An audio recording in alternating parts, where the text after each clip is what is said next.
Para um adulto curioso com um paladar diversificado, escolher uma culinária favorita, quanto mais um único prato favorito, pode ser um desafio significativo. Escolher o último prato que você vai comer na vida é ainda mais desafiador.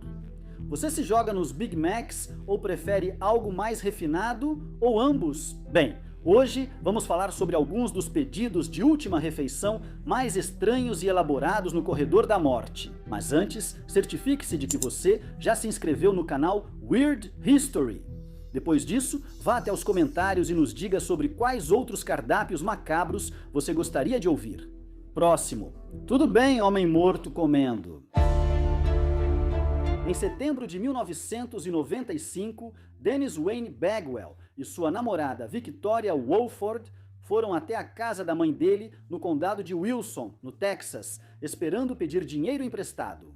Enquanto Wolford relaxava em um pequeno trailer na propriedade, Bagwell entrou na casa e o que aconteceu em seguida se transformou em um massacre. Bagwell foi condenado pelo assassinato de 4 pessoas, incluindo sua mãe e uma criança, e depois por um 5º homicídio não relacionado em um bar onde trabalhava. Mesmo assim, ele manteve sua inocência pelo resto da vida, dizendo aos repórteres que estavam prestes a executar um homem inocente no dia anterior à execução de sua sentença, em 2005. Para sua última refeição, Bagwell consumiu um banquete enorme, incluindo bife, frango frito, costelas ao molho barbecue e uma dúzia de ovos mexidos com cebola. Batatas fritas com cebola, anéis de cebola, bacon, tomates fatiados, 2 hambúrgueres cheios de acompanhamentos e uma salada com molho ranch.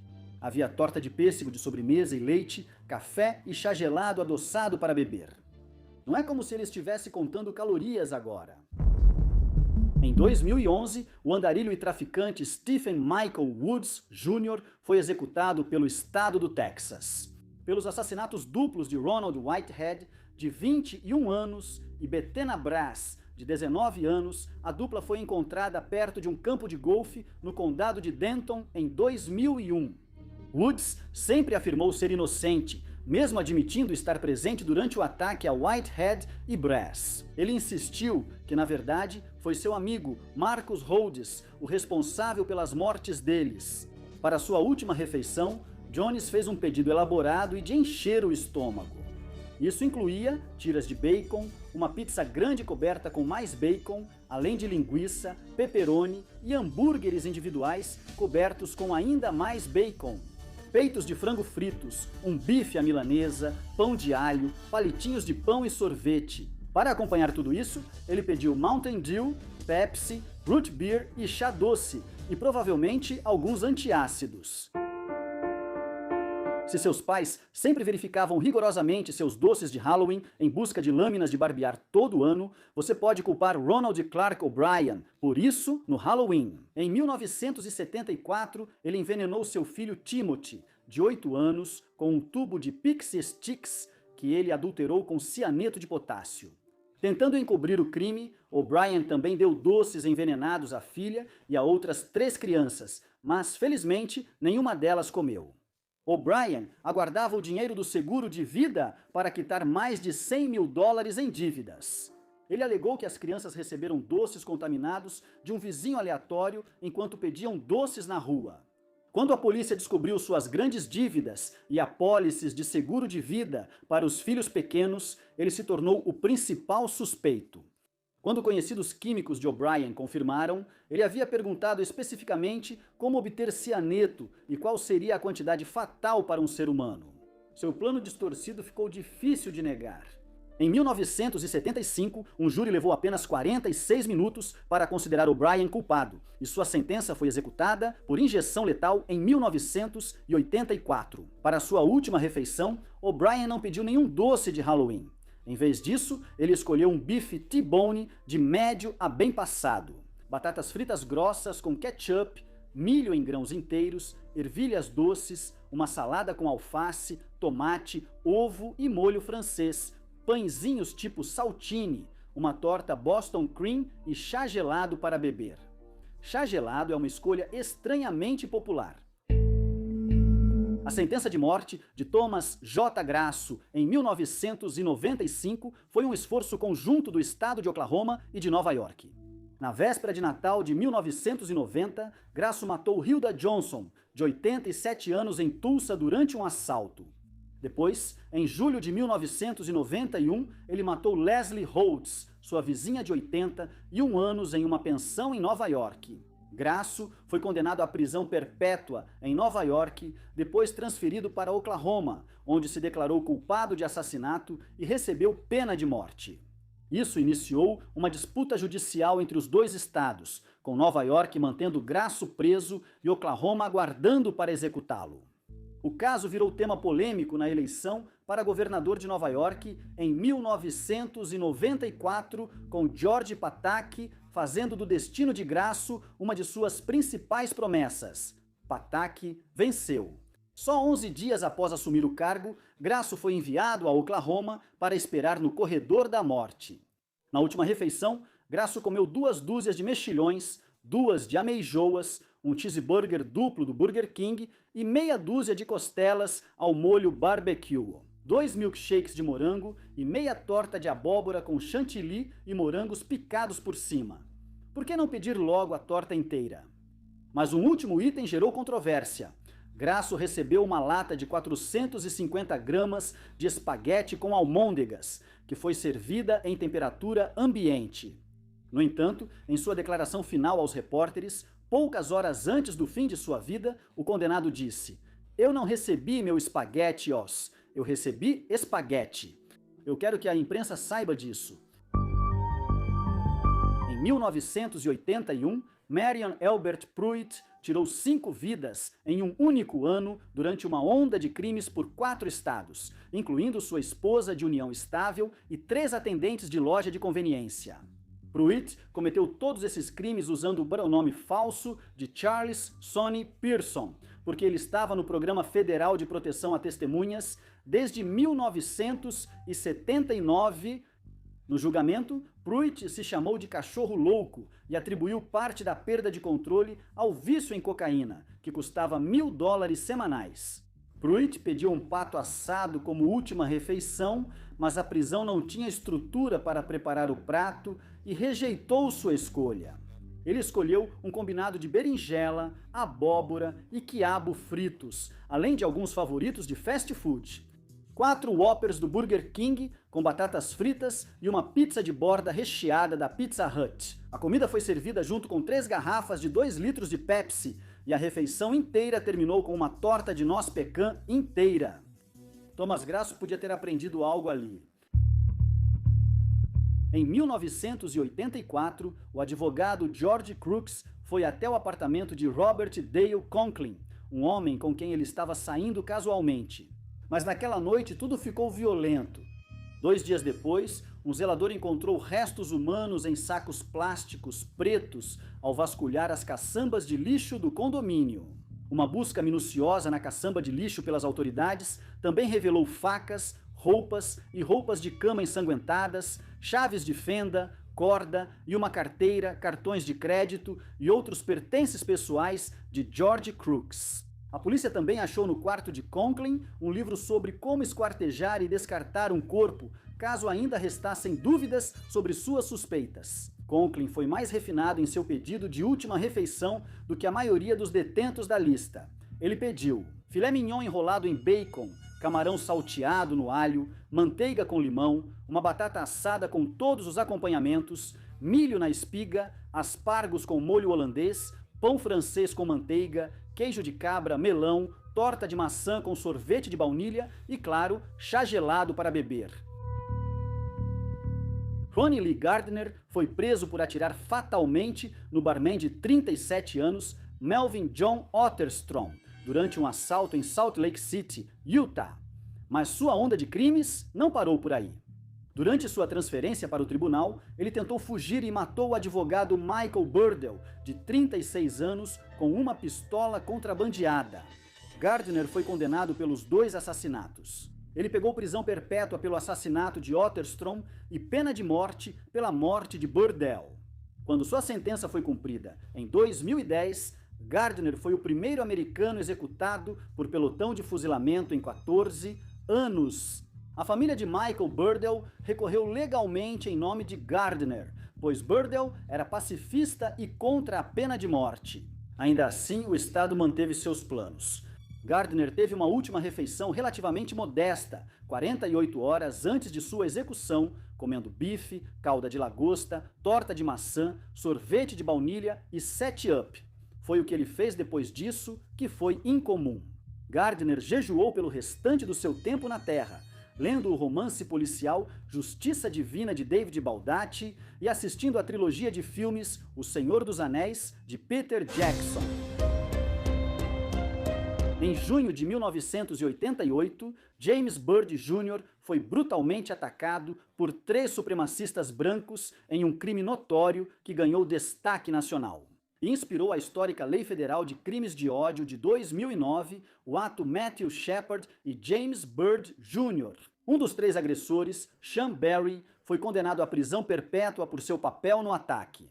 Os outros 2, John King e Lawrence Brewer, foram ambos eliminados pelo estado do Texas, Brewer em 2011 e King em 2019.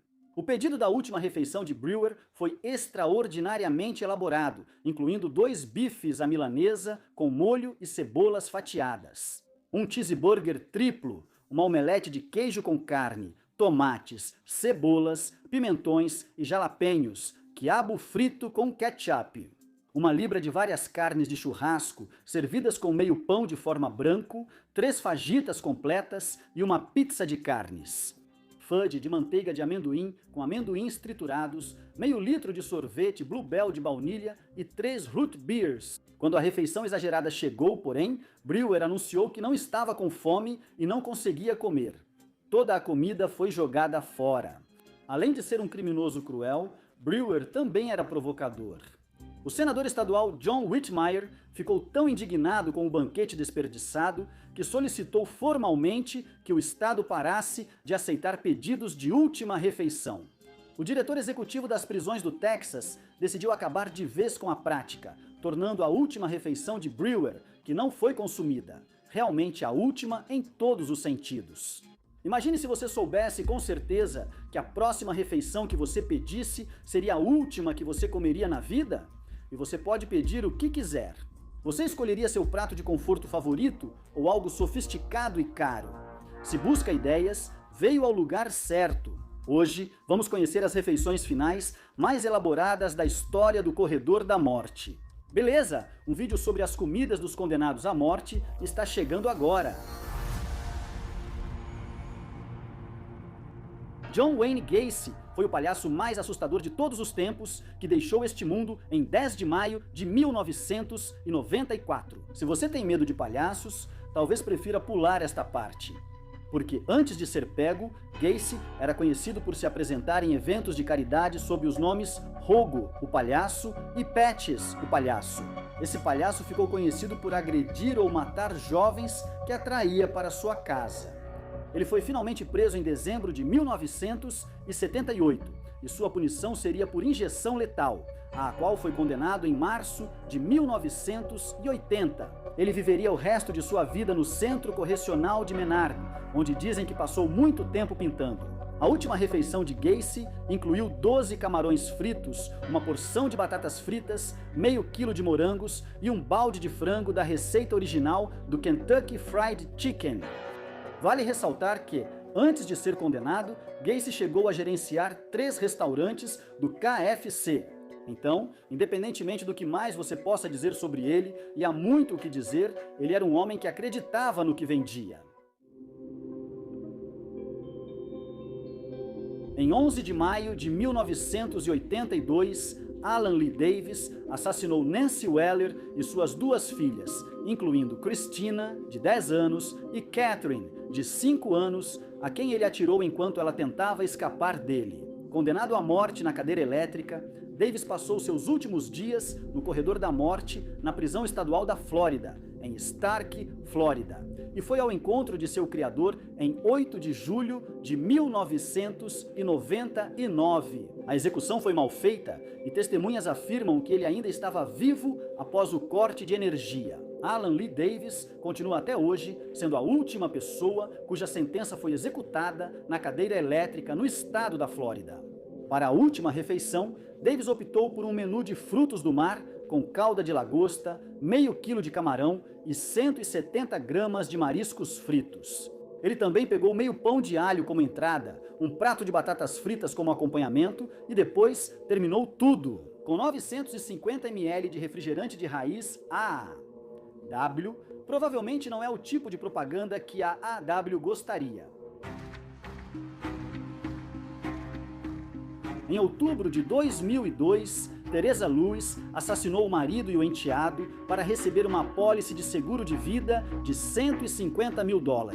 Lewis contratou Matthew Jesse Schellenberger e Rodney Lomont Fuller, que ela conheceu no Walmart, para cometer o crime.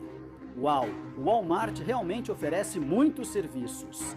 Lewis permitiu que o assassino entrasse no trailer do marido e tentou simular um assalto mal sucedido. Para ela, infelizmente, o marido ainda estava vivo quando a polícia chegou, e os policiais ouviram dizer que a esposa sabia quem fez aquilo. Por orientação do advogado, Lewis se declarou culpada, esperando por clemência, mas mesmo assim foi condenada à morte por injeção letal.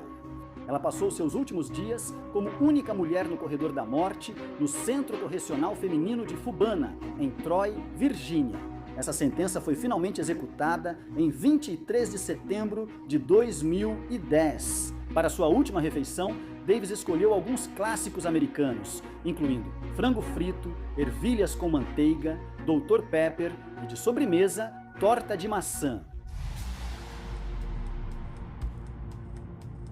Ted Bundy, possivelmente o mais infame dos criminosos, confessou 30 homicídios cometidos entre 1974 e 1978. Porém, o número total de vítimas dele é desconhecido e geralmente considerado bem maior. Bundy, que já foi interpretado nos filmes por atores como Mark Harmon, Zac Efron e Chad Michael Murray, fingia estar ferido ou se passava por uma autoridade, como um policial, antes de nocautear suas vítimas e levá-las para outro local. Bundy foi capturado em 1975, mas escapou 2 vezes antes de finalmente ser preso definitivamente em 1978. Em 10 de fevereiro de 1980, Bundy foi condenado à cadeira elétrica, sentença que foi executada em 24 de janeiro de 1989 na prisão estadual da Flórida, no condado de Bradford, Flórida.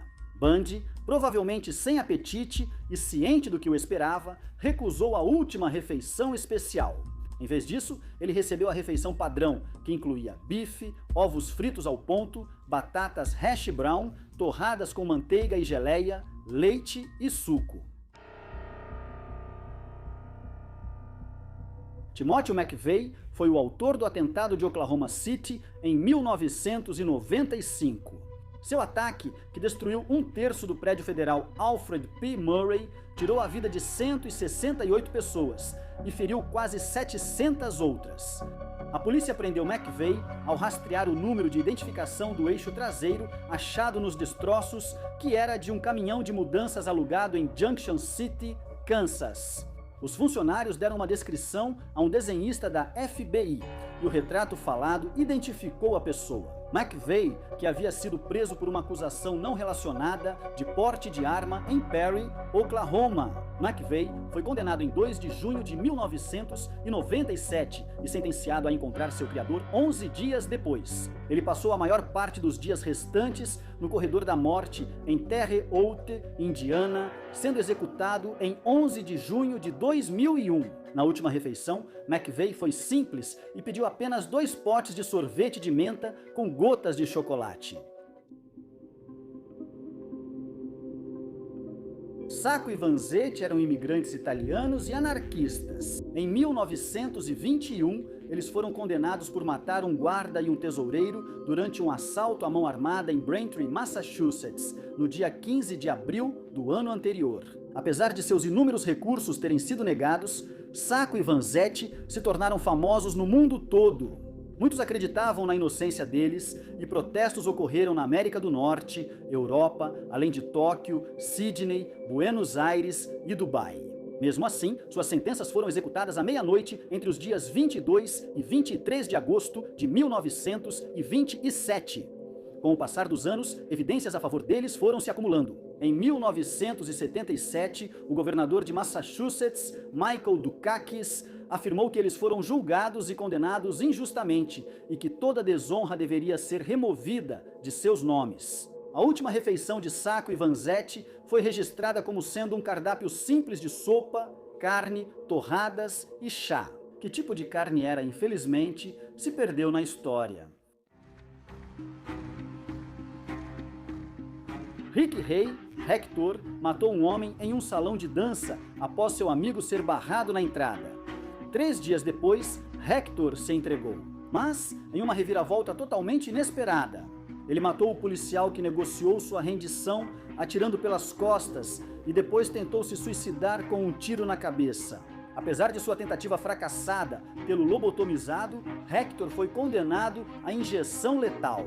O governador do Arkansas e futuro presidente, Bill Clinton, chegou a voltar para casa durante a campanha presidencial para supervisionar a execução, que foi realizada em 24 de janeiro de 1992. Quando chegou a hora de sua última refeição, Hector pediu bife, frango frito, cereja, Kool-Aid e torta de noz pecan de sobremesa.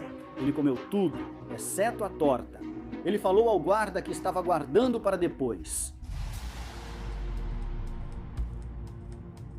Em 26 de maio de 1980, Stephen Wayne Anderson roubou a casa da professora aposentada Elizabeth Lyman, em Bloomington, Califórnia. Elizabeth Lyman gritou ao ver Stephen Wayne Anderson em sua casa e ele atirou nela. Stephen Wayne Anderson, que admitiu matar pelo menos mais 8 pessoas, foi condenado pelo assassinato de Elizabeth Lyman em 24 de junho de 1981. Sua sentença foi executada por injeção letal em 29 de janeiro de 2002. Na última refeição, Anderson pediu 2 sanduíches de queijo grelhado, meio litro de queijo cottage, milho branco, torta de pêssego, sorvete de chocolate com gotas de chocolate e rabanetes. Ronnie Lee Gardner matou um homem durante um assalto em Salt Lake City. Então, em 1985, enquanto era levado para uma audiência no tribunal por causa desse homicídio, ele atirou e matou outro homem durante uma tentativa de fuga mal sucedida. Gardner foi condenado à morte por injeção letal. Por uma antiga peculiaridade da lei de Utah, ele pôde escolher o pelotão de fuzilamento e assim fez. A sentença foi executada em 18 de junho de 2010 na prisão estadual de Utah, em Draper. Para sua última refeição, Gardner optou pelo Surf and Turf, ou seja, lagosta e bife. Ele terminou com torta de maçã e sorvete de baunilha, assistindo à trilogia O Senhor dos Anéis. Estava tentando adiar a execução. Em 29 de dezembro de 1979, a vida do gerente de um clube de striptease da Flórida chamado Velvet Swing Lounge foi tirada quando 3 homens assaltaram o clube. Não houve testemunhas oculares do tiroteio, mas 4 anos depois, Angel Nieves, namorada de Diaz, contou à polícia que ele estava envolvido. Apesar de problemas de credibilidade com testemunhas, Nieves foi condenado e sentenciado à injeção letal. Nieves manteve sua inocência até o último dia de vida, que por acaso foi em 13 de dezembro de 2006, quando sua sentença foi executada na prisão estadual da Flórida, em Rayford. Assim como os demais no corredor da morte, Nieves pôde escolher sua última refeição, mas recusou. Ele recebeu a refeição padrão, pois não fez pedido especial, mas recusou-se a comer. Victor Harry Faguerre era um andarilho e no verão de 1960 ele foi parar em Dubuque, Iowa, onde alugou um quarto em uma antiga pensão. Faguerre consultou as páginas amarelas e ligou para médicos, dizendo que acompanhava uma mulher precisando de cuidados. Dr. Eduardo Bartels caiu na armadilha e, ao aparecer, Faguerre o sequestrou e roubou seu carro. Ele foi capturado dias depois no Alabama, mas já havia matado Bartels. Foi condenado em tribunal federal e sentenciado, mesmo com apelo do movimento contra a pena de morte. O governador de Iowa e o presidente John F. Kennedy, que citaram a brutalidade do crime, recusaram o pedido de clemência de Faguerre. Faguerre passou seus últimos dias na penitenciária estadual de Iowa, em Fort Madison. Sua sentença foi executada em 15 de março de 1963. Ele seria a última pessoa a ser executada no estado de Iowa. A última refeição de Faguerre foi das mais simples possíveis. Ele pediu apenas uma única azeitona, ainda com o caroço. Desde divagações insanas, até proclamações finais de inocência e até algumas piadas mórbidas, as últimas palavras de condenados à morte oferecem um vislumbre das psicologias notórias daqueles que as pronunciaram. Mas não importa o que seja dito, as frases de despedida dos condenados frequentemente arrepiam até os ossos de quem as ouve. Então hoje vamos abordar as últimas palavras mais estranhas e assombrosas ditas por condenados à morte. Certo, homens mortos, contem suas histórias. Criminosos no corredor da morte mostram uma dualidade sinistra em suas últimas declarações. Apesar de muitos detentos terem entes queridos fora da prisão, persiste um desprezo pela humanidade sob sua aparência de normalidade. Essa natureza dupla pode ser ouvida nas últimas palavras de Torrey. Twain McNabb, executado por injeção letal pela morte a tiros em 1997 de um policial de Montgomery, Torrey Twain. As palavras finais de McNabb são um lembrete chocante da dicotomia na mente criminosa. Mãe, mana, olhem nos meus olhos, não tenho lágrimas. Não tenho medo do estado do Alabama. Eu te odeio, eu te odeio, eu te odeio. Aparentemente ele não era fã do Crimson Tide. Os advogados de McNabb tentaram obter a suspensão da execução, alegando que a injeção letal é cruel e incomum, mas o pedido foi obviamente negado. De uma mente fraturada, Francis Tougun. As últimas palavras de Crowley ilustram bem essa dualidade assassina. Após ser capturado em um tiroteio de 2 horas com a polícia, Francis Tougun Crowley disse suas últimas palavras a caminho da cadeira elétrica. Seus filhos da puta, mandem meu amor para minha mãe. Talvez tenham omitido essa parte da mensagem, mas pode ser que Tougun tivesse esse tipo de relação com a mãe. Como muitos criminosos em série da sua época, a carreira de Tougun Crowley foi curta e nada doce. O mafioso cheio de espinhas é lembrado por seus assassinatos cruéis e seu adeus de 2 caras. Ao enfrentar a morte, alguns criminosos condenados escolhem mal suas últimas palavras, sendo difícil imaginar alguém fazendo piadas antes da execução. Diversos detentos fazem comentários macabros no corredor da morte e suas últimas palavras exemplificam perfeitamente o humor negro. Antes de ser preso nos anos 1920, George Apple assaltou um restaurante no Brooklyn, mas foi capturado rapidamente por um policial que entrou na hora. Durante o assalto, após intensa luta, Apple atirou 3 vezes no policial e o deixou para morrer, mas antes de sucumbir, o policial ferido anotou a placa de Apple. E a risada infame do criminoso ecoa em nossos ouvidos desde então. Quando finalmente se sentou na velha faísca, Apple fez esta observação charmosa antes de puxarem o interruptor. Bem, senhores, vocês estão prestes a ver uma maçã assada.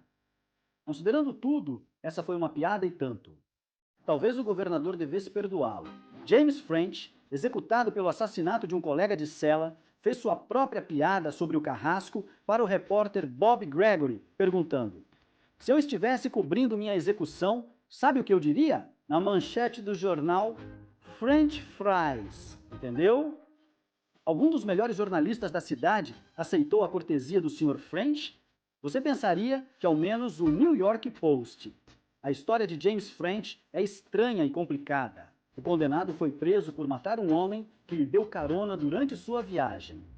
Esse assassinato resultou em prisão perpétua para French. o que ele considerou bastante desagradável durante a pena. Ele matou o companheiro de cela em um ritual de despedida estranho, com 2 últimas refeições. Antes de estrangular o homem com cadarços, French comprou-lhe um sanduíche de bife na lanchonete e o levou para o café da manhã. Ele claramente não queria que o cara saísse com fome. Após esse ato perturbador, French disse ao tribunal que desejava ser executado sem direito à apelação, um pedido inesperado que deixou muitos coçando a cabeça. O desejo do criminoso foi atendido e suas últimas palavras tornaram a morte por eletrocução ainda mais chocante. Ei, ele teria apreciado esse trocadilho. Nem todos os condenados à morte vão para a forca fazendo uma observação espirituosa. Como esperado, muitos condenados à morte fazem declarações finais impactantes para quem ouve. Barbara Graham, condenada pelo assassinato da ex-artista de vaudeville Mabel Monaghan em um assalto fracassado, costumava desafiar figuras da justiça com perguntas filosóficas complexas, alegando que suas circunstâncias desesperadoras a forçaram a roubar e talvez matar para sobreviver. Durante o julgamento, ela implorou: "Ah, você já esteve desesperado? Você sabe o que significa não saber o que fazer?"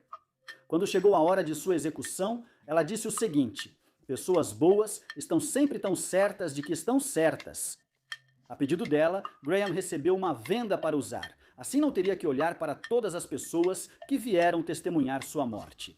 Quando os funcionários do corredor da morte disseram que a execução seria mais tranquila se ela respirasse fundo após os pellets de cianeto caírem, a condenada respondeu: "Como diabos você saberia?" Graham foi executada em 1955, mas suas últimas palavras surpreenderam quem as ouviu anos antes. Em 1793, Madame du Barry foi condenada por traição pelo Tribunal Revolucionário de Paris depois de ser suspeita de ajudar financeiramente aqueles que fugiram da Revolução. A declaração final e assombrosa de du Barry também resistiu ao teste do tempo. Ela disse simplesmente: "Você ia me machucar." Por quê? "Mais um momento, Sr. Carrasco. Eu lhe imploro." O pedido desesperado de du Barry ocorreu instantes antes da guilhotina cair. Mesmo assim, outros enfrentam sua sentença final encarando a morte e desafiando-a a puxar o gatilho. O ativista trabalhista radical George Engel, acusado de envolvimento no mortal atentado à fábrica McCormick em 1886, proferiu estas últimas palavras enquanto estava na forca: "Viva a anarquia! Este é o dia mais feliz da minha vida. Isso realmente tira o ânimo do carrasco." Engel, o réu mais velho do julgamento do atentado à fábrica de Chicago, estava em casa jogando cartas quando ocorreu a explosão. Ele foi acusado mesmo assim e, diante dos tribunais antes da execução, afirmou que não abriria mão de suas convicções, nem viveria para ser punido por crimes que não cometeu. Ele escreveu cartas ao governador de Illinois, Ricardo J. Oglesby, pedindo: "Deixe-me garantir que entendamos isso corretamente." "Não para ser perdoado", escreveu Engel. "Não tendo consciência de qualquer culpa, as autoridades podem me assassinar, mas não podem me punir legalmente. Eu protesto contra a comutação da minha sentença e exijo ou liberdade ou morte."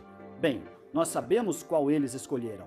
Menos entusiasmado, o escritor Erskine Childers também fez uma declaração destemida em seus momentos finais. Childers, participante ativo da Guerra Civil Irlandesa, foi executado por um pelotão após ser considerado culpado de posse ilegal de pistola semiautomática.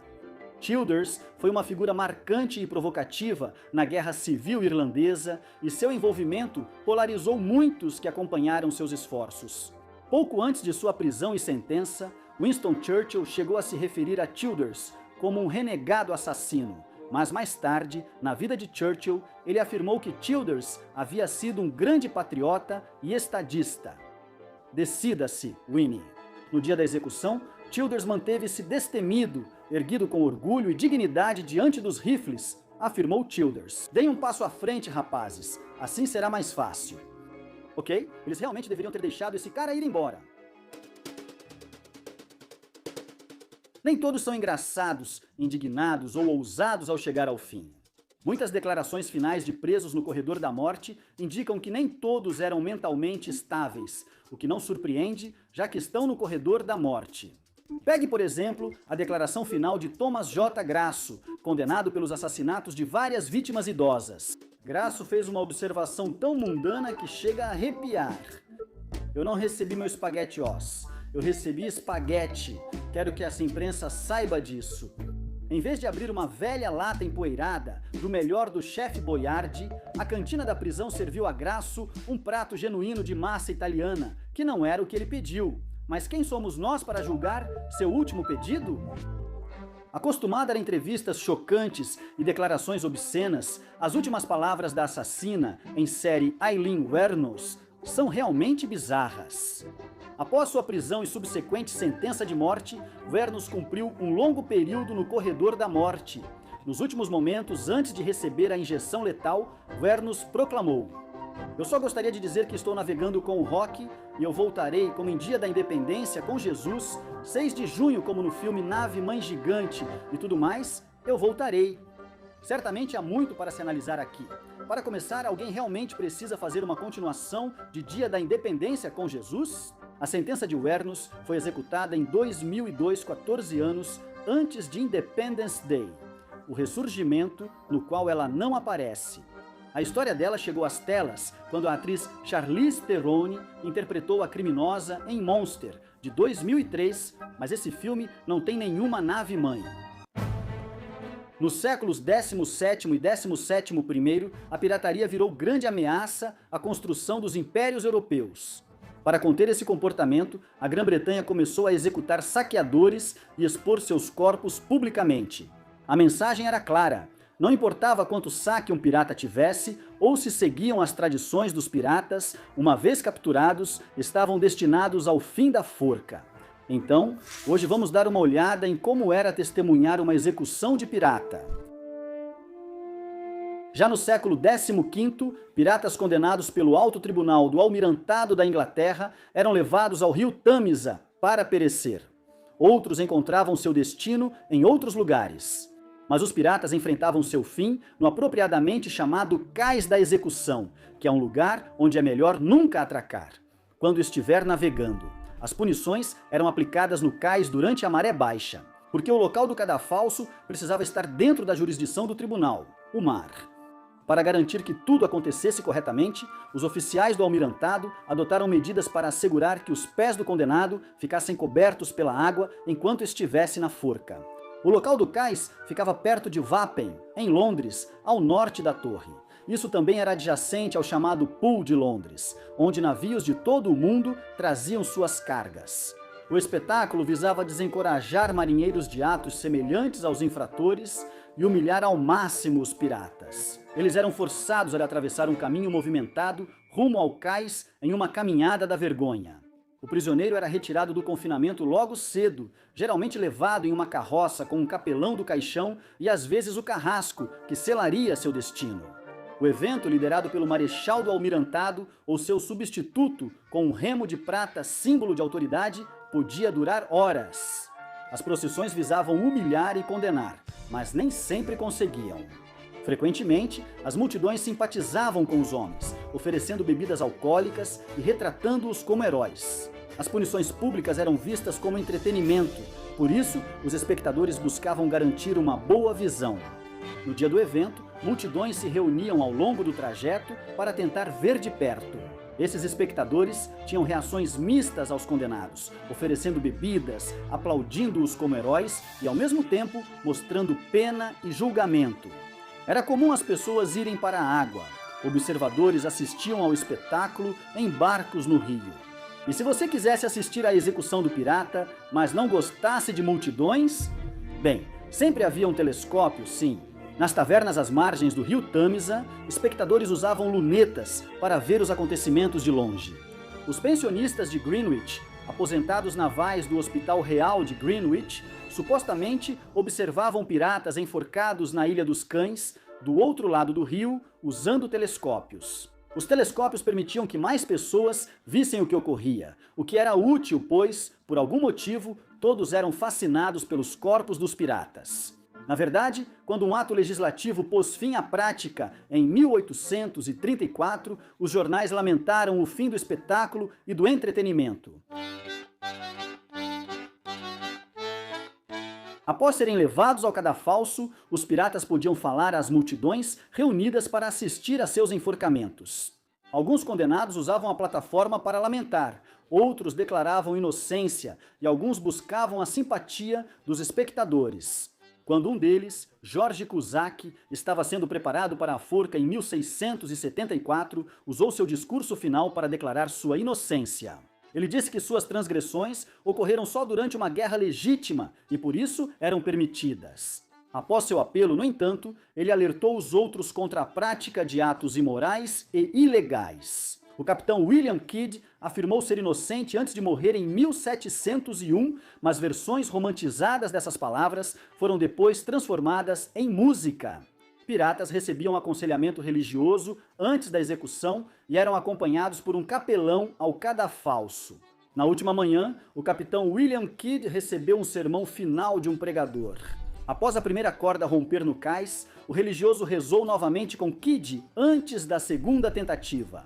O capitão condenado nem sempre aceitava a oração e a chance de arrependimento. D.L., um escocês condenado em 1715, ficou tão irritado com as tentativas do capelão de fazê-lo se arrepender que ameaçou chutar o capelão escada abaixo. Isso não impediu o capelão de viajar com o D.L. e rezar no trajeto, embora talvez estivesse apenas provocando-o.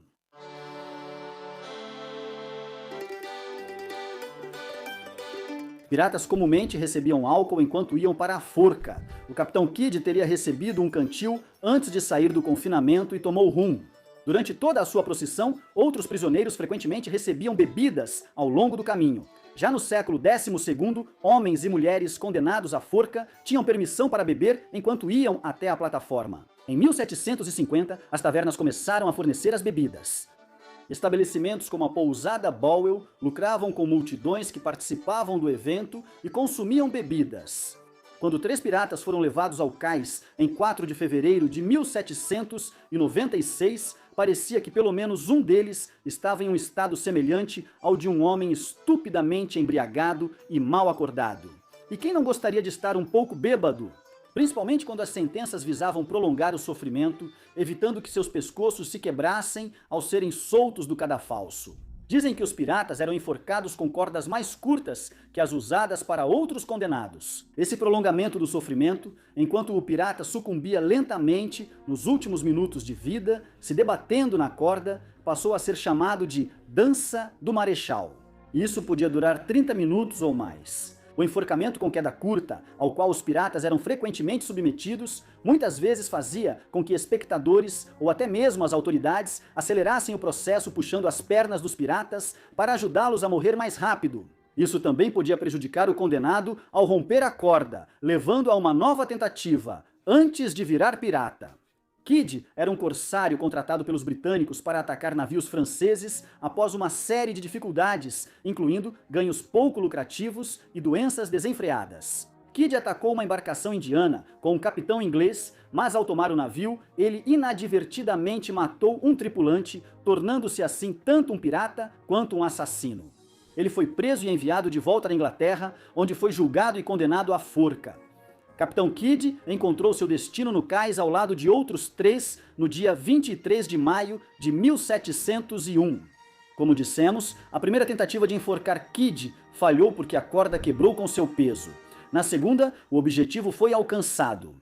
Mais de 2 décadas depois, Capitão John Gall teve um destino semelhante. Gall foi submetido a um enforcamento duplo em 1725, quando ele foi deixado pela primeira vez na forca. Os espectadores tentaram acelerar sua morte, puxando suas pernas, mas quebraram a corda, causando sua queda e uma segunda tentativa. Ei pessoal, obrigado!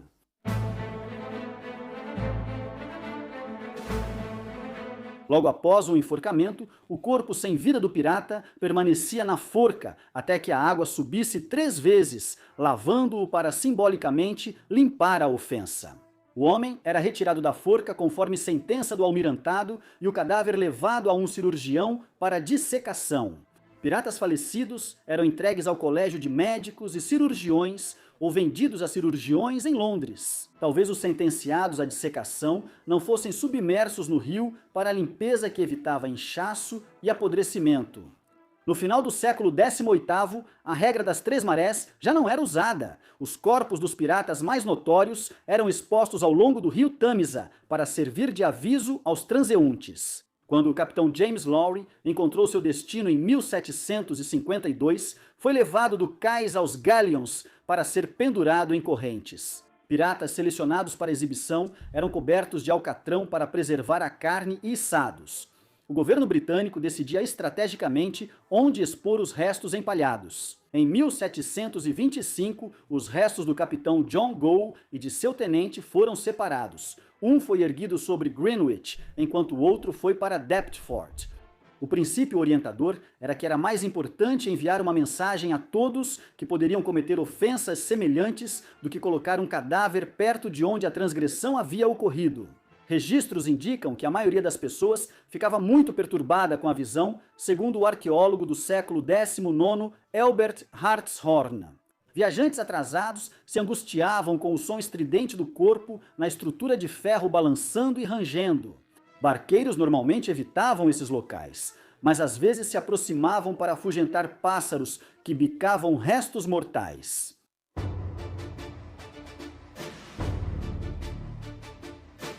Calico Jack, nascido Jack Rackham, é conhecido por ter duas mulheres em sua tripulação, incluindo a famosa Anne Bonny. Rackham e Bonny se tornaram amantes, mesmo ela sendo casada, e ficaram juntos. Eles praticaram pirataria pelo Caribe no início do século XVIII. Você ouviu direito, eles eram piratas do Caribe. Bonny não ocultava seu gênero, mas Mary Read, a segunda mulher no barco de Rackham, William, se disfarçava de homem ao entrar na tripulação nos anos 1710. As façanhas de Calico Jack eram famosas em Port Royal, nas Bahamas, mas ele e sua tripulação foram capturados pelas autoridades em 1720 e julgados por pirataria na Jamaica. Todos os homens foram condenados à pena de morte, mas Bonny e Read alegaram estar grávidas e foram autorizadas a viver até o final do século XVII.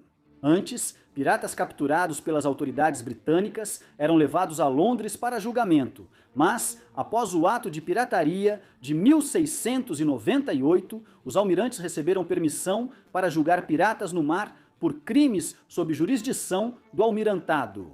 De qualquer forma, poderia ser ouvido em qualquer lugar, no mar ou em terra, em qualquer uma das ilhas, plantações, colônias, domínios, fortes ou fábricas de Sua Majestade. O ato autorizava os oficiais do almirantado a nomear comissários para prender e julgar qualquer pessoa acusada de tais atos de ilegalidade. O ato também ampliou o que poderia ser considerado pirataria para qualquer pessoa que, consciente ou intencionalmente, enviasse qualquer pirata ou ajudasse, auxiliasse, mantivesse, contratasse, comandasse, aconselhasse ou orientasse qualquer pessoa a cometer atos de pirataria ou roubos no mar. E tal pessoa e o procedimento especificado deveriam ser usados em nome da justiça. Resumindo, essas pessoas não gostavam de piratas. No século XIII, os ingleses eram criativos na tortura, mas uma de suas piores práticas nem era considerada tortura pelo tribunal. Esmagamento até a morte era uma sentença oficial. Hoje vamos ver como, mesmo na Grã-Bretanha do Iluminismo, era possível ser condenado a ser esmagado com pesos enormes.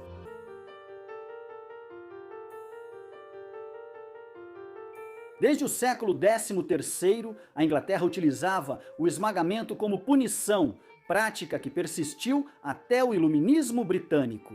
A punição era tecnicamente conhecida como peine-forte dure, ou punição forte e dura, e as pessoas que a suportavam nem sequer tinham sido condenadas por um crime em primeiro lugar. Na verdade, o peine-forte dure era usado para coagir um suspeito de crime a se declarar culpado ou inocente perante o tribunal, para que então pudesse ser julgado. As vítimas podiam encerrar o tormento a qualquer momento, bastando gritar inocente. No seu auge, uma execução por esmagamento acontecia mais ou menos assim. Primeiro, o indivíduo condenado ao esmagamento era despido. Depois, pesos pesados eram colocados sobre o corpo, sufocando a pessoa lentamente. Mais pesos eram adicionados, aumentando o tormento do sofredor. Depois disso, a gravidade fazia o resto, e não era rápido. Alguém podia sobreviver dias sendo esmagado pelos pesos. No No final, porém, eles sucumbiam de uma forma absolutamente agonizante. As vítimas do esmagamento não só sufocavam, mas também tinham ossos quebrados, que às vezes atravessavam a pele. Você deve se perguntar por que alguém não evitaria esse tratamento. Surpreendentemente, muitas pessoas esmagadas até a morte tinham motivo para escolher esse fim. Falaremos sobre isso em breve.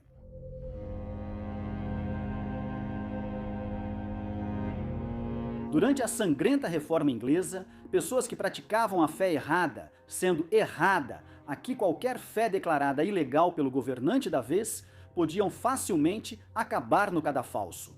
Por exemplo, quando a Rainha Maria assumiu o trono em 1554, ela queimou centenas de protestantes na fogueira, enquanto a Rainha Elizabeth I proibiu o catolicismo. Abrigar um padre católico era crime capital. Em 1586, Margaret Clitheroe foi flagrada após criar um cômodo secreto em casa para esconder padres. Quando o cômodo foi descoberto, Margaret foi presa. Ela já havia sido presa 3 vezes por se recusar a ir aos cultos da igreja anglicana. Então as autoridades estavam confiantes de sua culpa. Talvez por isso mesmo. Margaret recusou-se a apresentar defesa. Sem ela, o julgamento não pôde continuar. E Margaret foi condenada ao castigo do esmagamento. Primeiro, ela foi despida diante de todos. Mas o que isso tem a ver com recusar-se a apresentar defesa? Na verdade, nada. Os estudiosos Peter Lake e Michael Castier descrevem isso como um ritual obsceno e humilhante. Ainda assim, não foi o pior que aconteceu com ela naquele dia.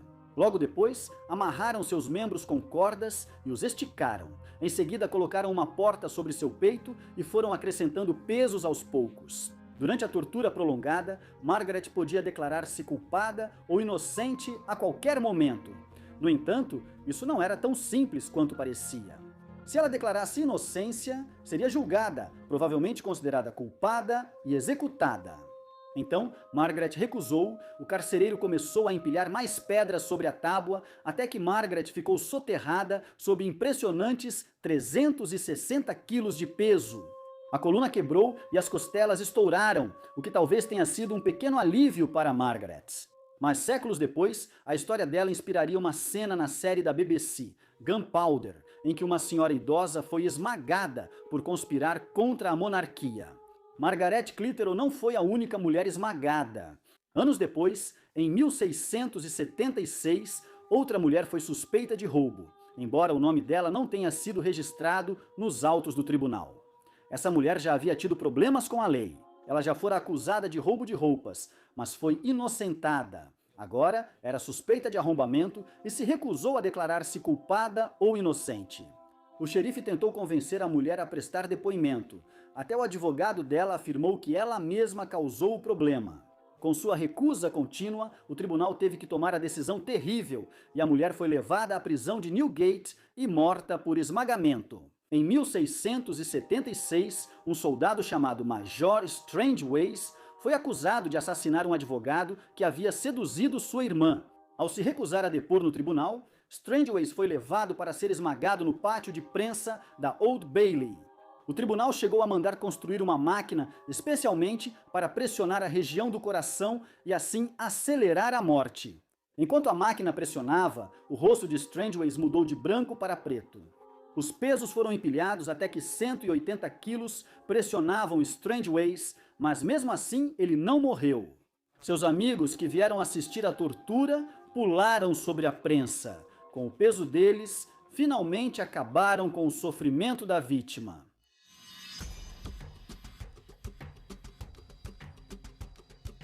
Em 1692, um pânico por causa de bruxas tomou conta da vila de Salem, em Massachusetts, e quase 200 pessoas foram acusadas de bruxaria. No imaginário popular, em muitas obras de ficção, os condenados eram queimados na fogueira. Como mostra o vídeo do Weird History sobre mitos dos julgamentos das bruxas de Salem, ninguém foi queimado. Quase todas as vítimas foram enforcadas, exceto uma que foi esmagada, sendo essa execução talvez o caso mais famoso de esmagamento da história. Um dos acusados pelo Tribunal Especial de praticar bruxaria foi Giles Corey, um fazendeiro idoso com má reputação. Quase 2 décadas antes, Corey havia espancado um homem até a morte por roubar maçãs. e a esposa de Corey, Martha, também havia sido acusada de bruxaria. Em 9 de setembro, Martha foi condenada e sentenciada por bruxaria. Dias depois, Giles foi informado pelo tribunal que seria julgado pelo mesmo crime. Ele recusou e o tribunal pressionou. Giles Corey viu como distorceram as palavras de sua esposa Martha no julgamento por bruxaria.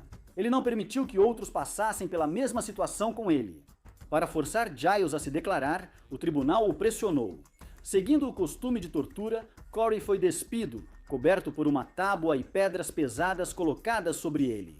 Isso continuou por um dia inteiro e Giles se recusou a se declarar. Na verdade, as únicas palavras que ele disse foram mais peso, o que sinceramente faz ele parecer bem durão, a menos que ele estivesse realmente dizendo mais espera. No segundo dia, mais pedras foram adicionadas até o peso ficar insuportável. Em 19 de setembro de 1692, Giles finalmente sucumbiu após 2 dias sendo pressionado e foi enterrado em uma cova sem identificação.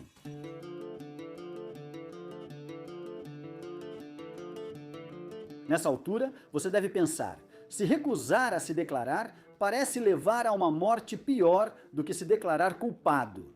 Então, por que alguém faria isso? Bem, se o suspeito se recusasse a se declarar sob a lei inglesa, a pessoa não poderia ser julgada. Se o criminoso suspeito não fosse condenado, seus herdeiros ainda herdariam suas terras e riquezas.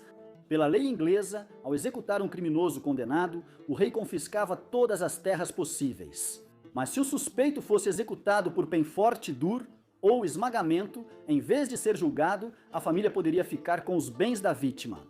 O esmagamento era tão horrível porque visava assustar os acusados para que confessassem antes do julgamento.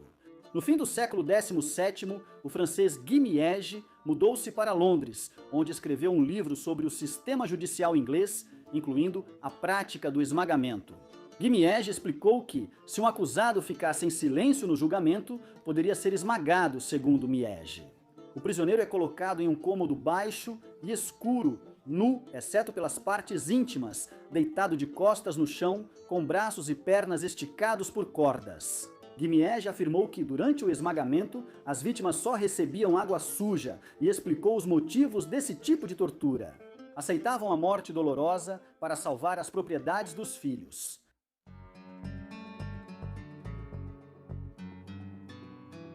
Giles Corey e Margaret Clitheroe aceitaram ser esmagados pois sabiam que criminosos condenados podiam enfrentar tormentos ainda piores. Na Inglaterra do século XVI, criminosos religiosos eram queimados na fogueira. Giles Corey, por exemplo, sabia que teria que escolher entre ser esmagado ou enforcado, opções nada ideais. Como se queimar ou enforcar já não fossem ruins o bastante. Traidores também podiam ser esquartejados nessa opção. O traidor era enforcado até quase morrer. Em seguida, as entranhas eram removidas, partes íntimas cortadas e queimadas diante dele, e ele era esquartejado vivo. Partes do corpo decepadas eram adornos comuns em locais de execução ou na Ponte de Londres. Durante boa parte do iluminismo britânico, era legal esmagar até a morte suspeitos de crimes. Na verdade, só em 1772 que a Grã-Bretanha finalmente proibiu essa prática, mudando o estatuto. Recusar o apelo era visto como sinal de culpa, equivalente à condenação por proscrição e esmagamento. A brecha que permitia suspeitos de crimes manterem propriedades na família foi fechada. O auge do carrasco medieval foi no século XVI, quando a maioria imagina essas pessoas, geralmente pensa em um homem forte, sem camisa, de capuz preto e segurando um grande machado. Mas o carrasco fazia muito mais do que apenas brandir uma lâmina. Ele mantinha a justiça, servia de exemplo para a comunidade. Servia como profissional de saúde e muitas vezes atuava também como guia espiritual, ajudando o condenado a aceitar seu destino e pedir perdão a Deus. Como sabemos disso? Graças a Franz Schmidt, um carrasco da Nuremberg do século XVI que deixou diários detalhados descrevendo seu dia a dia. Hoje, vamos dar uma olhada em um dia na vida de um carrasco medieval. Certo, vamos entrar na mente de Franz Schmidt. As máscaras podem causar arrepios nas pessoas comuns, mas seus colegas frequentemente as usam por um bom motivo. Por um lado, elas aterrorizam os prisioneiros, mas também escondem sua identidade e os protegem de represálias.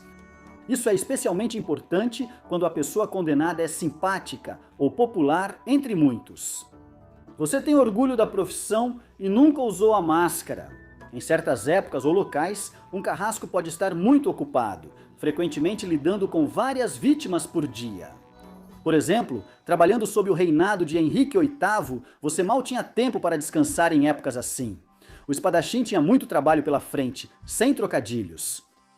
Mas em 13 de agosto de 1577, você só tem um trabalho na agenda, e o nome do homem é Hans Vogel. Você chegou recentemente a Nuremberg vindo de sua cidade natal, Bomberg, e Hans Vogel será o primeiro a ir para uma guilhotina no seu novo emprego. Vogel foi condenado por homicídio. Agora, espera-se que você lhe dê a recompensa merecida. Você iniciou nessa profissão honestamente. Seu pai lhe passou a profissão em Bomberg, mesmo sem ter escolhido essa carreira. Originalmente, ele era lenhador, mas, em um dia fatídico, o magistrado da Baviera, Albrecht II, famoso por seu temperamento cruel, queria que 3 homens fossem enforcados sem nenhum profissional disponível. Ele escolheu seu pai, Heinrich, aleatoriamente da multidão e o forçou a realizar o ato. Sem querer se juntar aos 3 homens, seu pai obedeceu ao tirano. Quando tudo acabou, ninguém na vila queria contato com seu pai. Mesmo assim, você seguiu seus passos na profissão. Em 1573, você se tornou profissional pela primeira vez, sob supervisão do seu pai. Você tinha 18 anos e, desde então, cumpriu suas funções. 361 vezes. Você tem estado ocupado. Você também aplicou 345 punições menores, que incluem coisas como chicotadas, além de amputações de orelhas e dedos. Você também executou criminosos com espada, corda, queimadura, afogamento e, em casos particularmente graves, na roda de despedaçamento. Talvez você não saiba o que é, mas só de ouvir já parece doloroso. Apesar de tudo isso e da profissão geralmente desonrosa, você é respeitado na comunidade por sua piedade.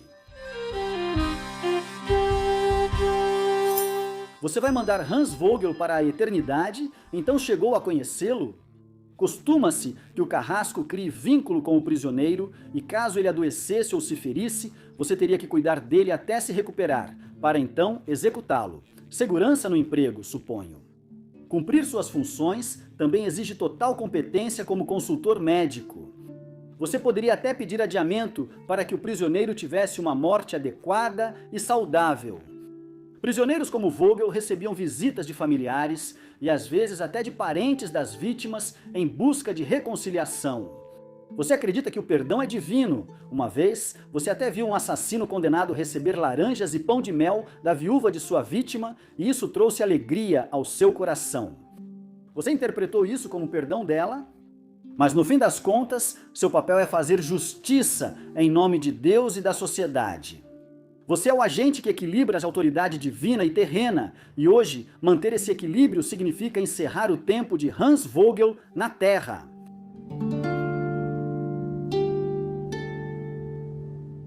Embora familiares ou amigos possam visitar ocasionalmente, os presos são mais propensos a receber visitas de membros do clero.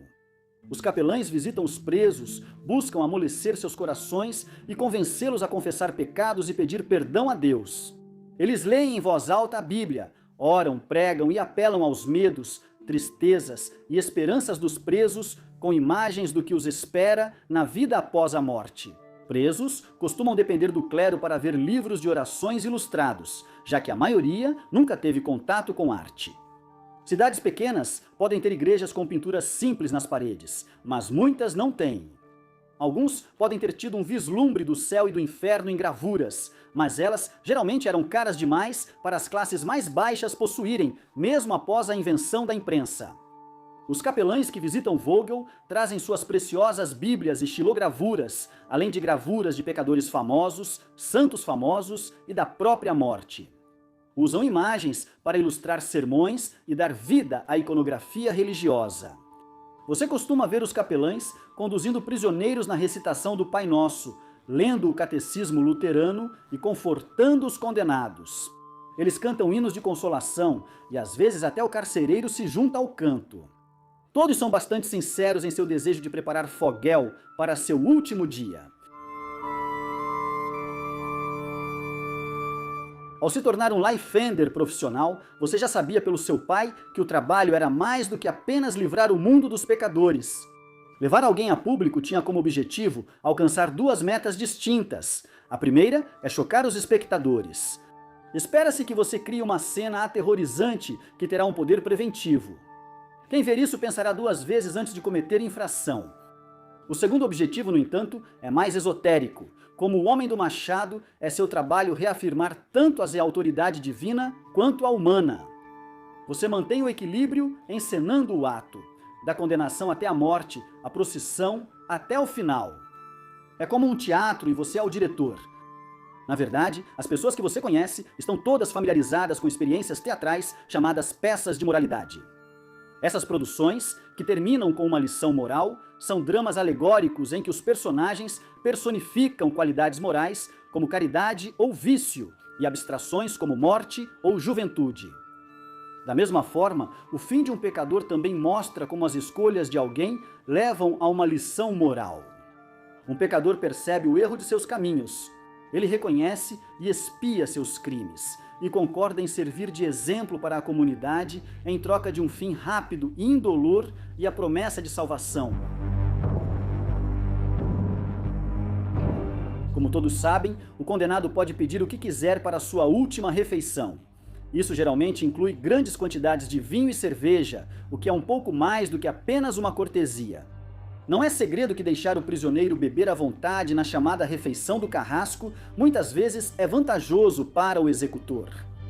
Você sabe, tão bem quanto qualquer um, que um prisioneiro bêbado geralmente oferecia muito menos resistência. Claro, existem desvantagens. Teve uma vez que um condenado comeu e bebeu tanto que sua barriga estourou enquanto balançava na forca. Não consigo esquecer disso.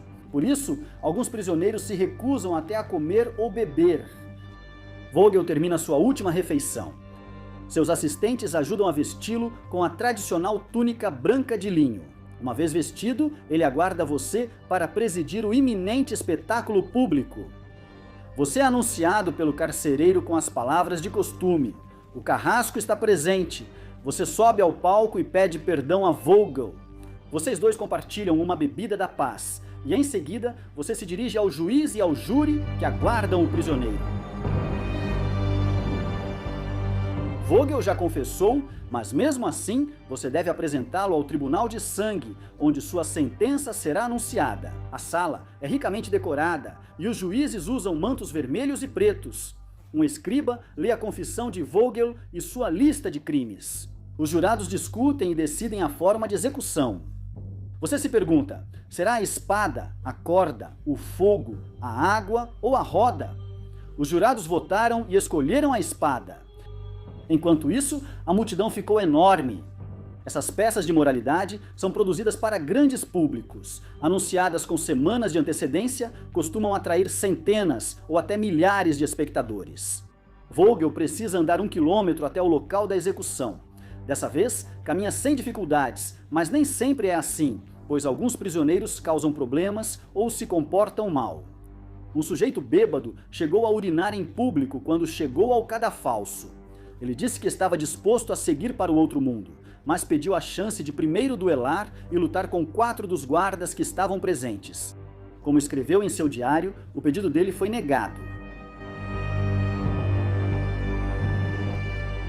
Tirar um prisioneiro nunca é fácil, mas você faz isso bem. Durante sua carreira de 45 anos, você eliminou 187 pessoas com uma espada e só precisou de um segundo golpe 4 vezes. É sua responsabilidade ser tão bom assim? Em algumas cidades alemãs, ser negligente nesse trabalho traz consequências se o espadachim não concluir em 3 golpes. Era sabido que as multidões o forçavam a assumir o lugar do prisioneiro condenado.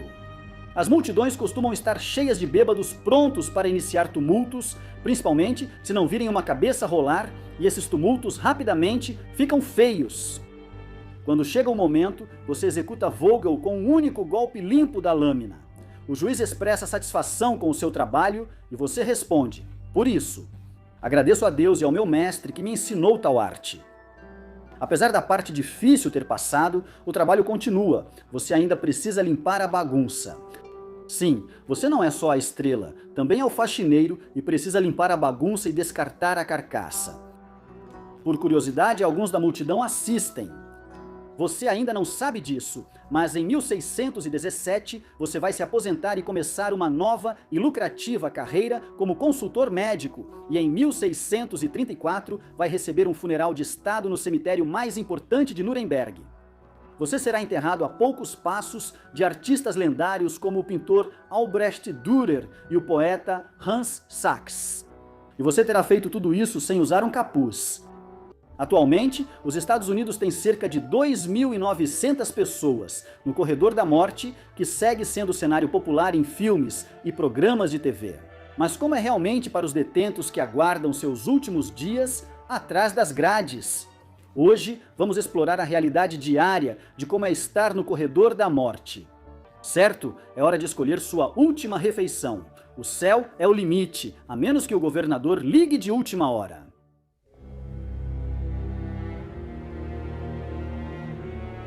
A pena de morte é legal em 31 estados dos Estados Unidos. Antes da execução, os condenados costumam ser enviados à penitenciária estadual. Primeiro, para passar um tempo no bloco de celas, chamado Corredor da Morte. Apesar do que mostram alguns tribunais de John Grisham, esse processo está longe de ser rápido. Frequentemente, os prisioneiros acabam passando bastante tempo no corredor da morte antes de suas execuções de fato, se esses dias de execução realmente chegarem.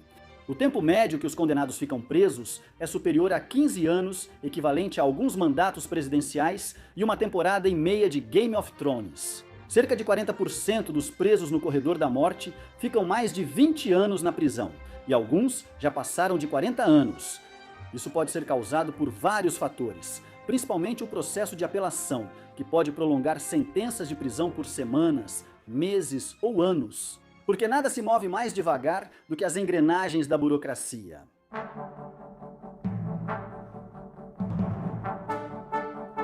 É comum que prisioneiros morram por causas naturais no corredor da morte antes da execução. Nesses casos, a sentença de morte se torna uma execução prolongada. Eles acabam morrendo na prisão, mas sem data definida. Claro, isso se você tiver sorte de não morrer durante a longa estadia na prisão, mesmo com guardas e medidas de segurança. Apesar das barras de ferro, viver no corredor da morte ainda é perigoso, como morar em um prédio só de assassinos condenados. Só que os apartamentos têm o tamanho de um banheiro de avião e ninguém pode sair. 25% dos presos no corredor da morte acabam morrendo antes da execução da sentença, seja por causas naturais, suicídio ou sendo mortos por outros detentos.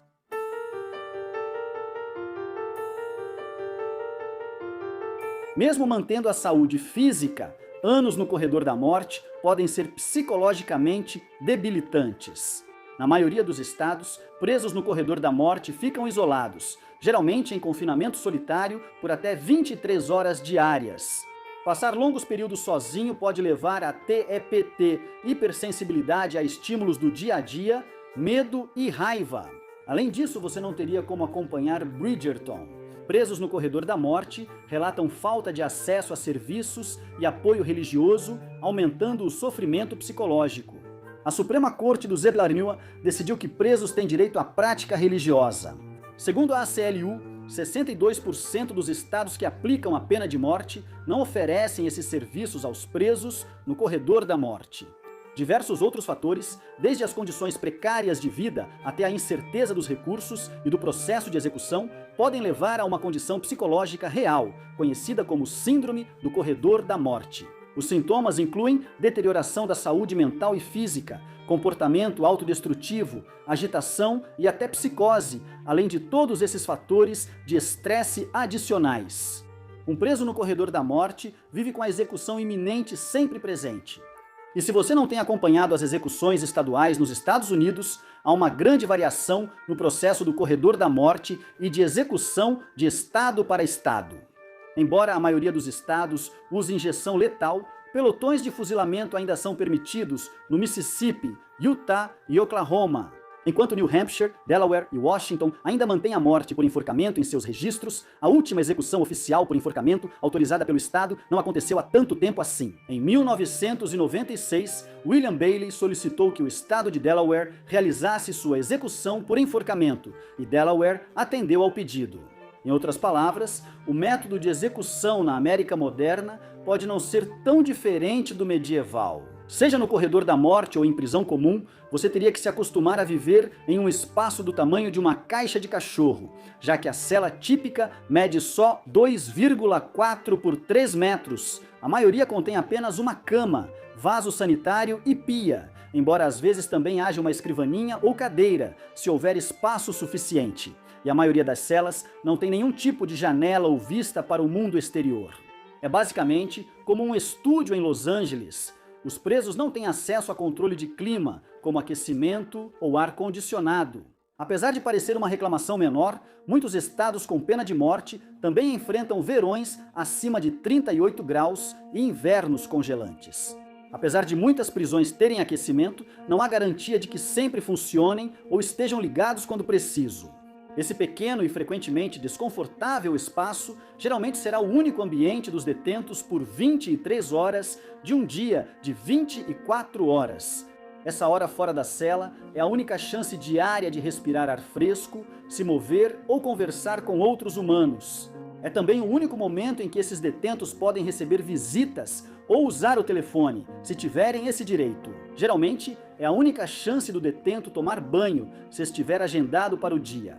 Muitos no corredor da morte só podem tomar banho a cada 48 horas.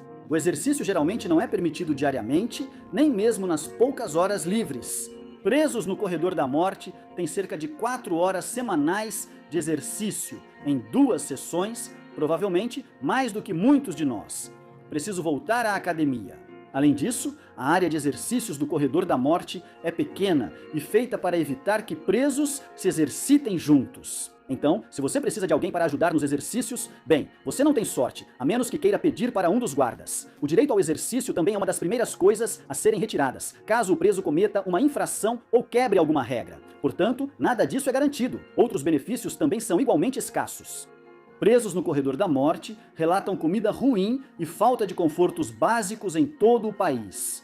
Por exemplo, muitos no corredor da morte relatam falta de água quente e 60% dormem em camas de aço. Os presos geralmente são recompensados podendo ouvir rádio ou assistir à TV local, que costuma ter até 13 polegadas. Nessa situação, é preferível ler um livro. Frequentemente, a TV deve ser fornecida pelos próprios presos e não pelo Estado. No corredor da morte, é cada um por si. Em alguns casos, TVs só são permitidas fora das celas, impedindo que presos mudem de canal ou ajustem o volume. A maioria dos estados impede presos do corredor da morte de acessar programação paga ou a cabo, negando até o direito de assistir ao Baby Yoda. Tudo isso já é difícil e piora porque presos do corredor da morte raramente dormem bem. Além disso, cada estado tem regras e instalações diferentes. As rondas dos agentes acontecem 1 ou 2 vezes por hora, todas as horas, inclusive durante a noite. Na Califórnia, presos em isolamento, inclusive no corredor da morte, são verificados 48 vezes ao dia a cada 30 minutos. Essas rondas geralmente envolvem o barulho das chaves, vozes e luzes sendo acesas, tornando impossível manter um padrão regular de sono.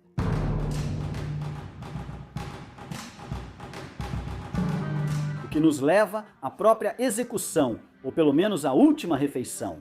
Esse tradicional rito de passagem, talvez o clichê mais famoso da cultura pop ligado à pena de morte, já foi abolido. No Texas, os detentos recebem apenas o jantar comum da prisão como última refeição, nem um pão doce ou uma fatia de pão Texas.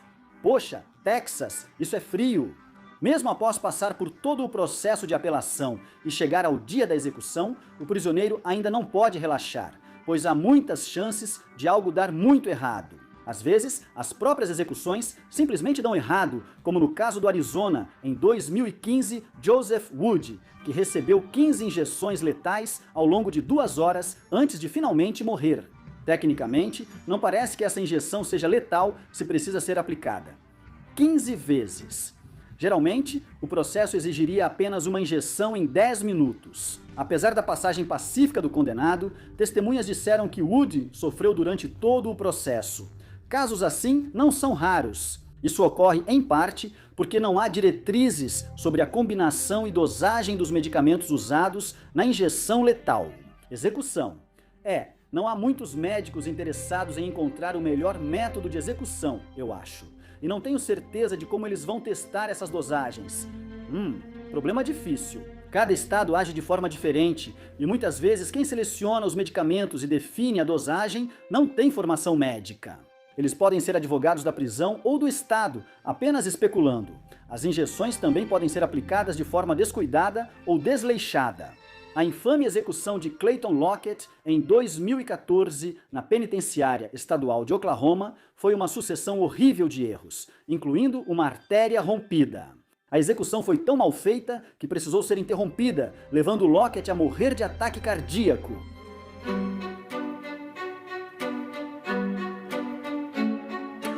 Muitas pessoas no corredor da morte cometeram atos graves, por isso é fácil resumir como você colhe o que planta.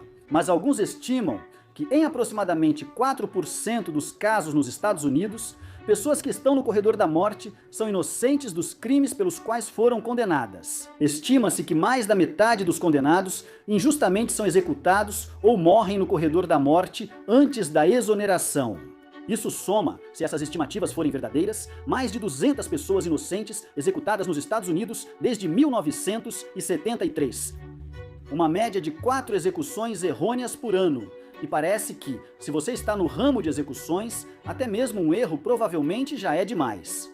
Mesmo que ofereçam um jantar incrível, com bife na véspera. E aí, o que achou? Qual fato sobre o corredor da morte mais te surpreendeu?